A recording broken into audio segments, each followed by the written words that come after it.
Molweni mani, molweni. Ndimane ndibulise ngale ntseni. Ndicinga into enye, bendithe kuni ndiyabuya. Amabali am kulo nyaka azoba notshintshwanyana oluzokwenzeka. Kodwa ke loo nto leyo inganidobi, ngoba into esizawuyenza kulo nyaka, niyamazi usifana sibomvana into yoba unjani. Kodwa ke ikho nto ekrokrisayo into yokubana usana sibomvana ngunyanam, ngoba ke ndandiyonantsika ndiye phaya, ufika nje umama ke soke senza loo nto ke. Kodwa ke sayifihla ngoku izawuvela. Ungqaimbana, akekho ungqaimbana, useKapa ngenxa yento yoba efuna isikolo esibhetele nesingcono. Unozinzile yena akekho naye, ufumene isingxongxo esibhetele kude. Ithethe into yokuba sibefelemi asizukwazi ukusondelelana ngokucacileyo. Ithetha ukuthi ke loo nto leyo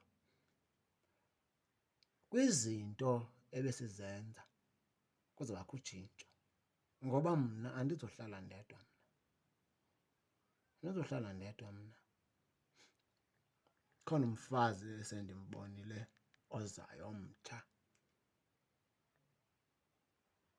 kodwa igama lakhe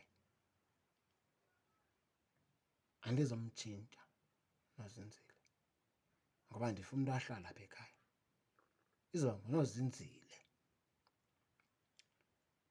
Ungathi xa umbona ke ucinga ufana naye nguye lo bumazi, ngomnye kodwa ikwangumfazi wam naye, kodwa ke igama lakhe linguNozinzile naye.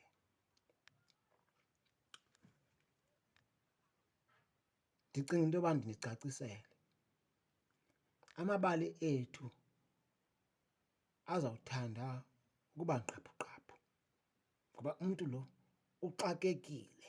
Ndiyafuna ukunihlekisa nigigitheke, niqhekeke, isihleke intsini imenyo, nixelele impukane ezulazula ecaleni komlonyana.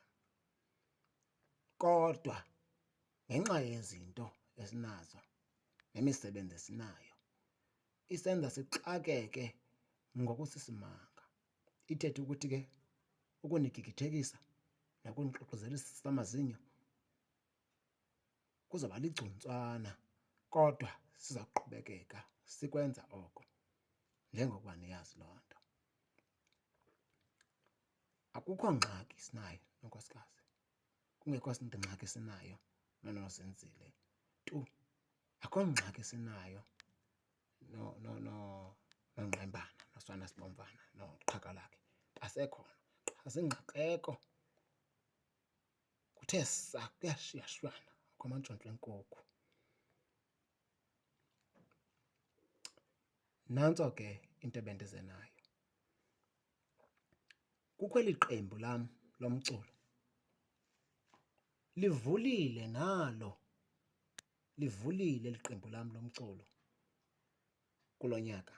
Ukuba ufuna ungena kulo uyeza, kodwa funeka iminyaka yakho iqale kwi-12 uye kuma-20, 12 years naku-20 years.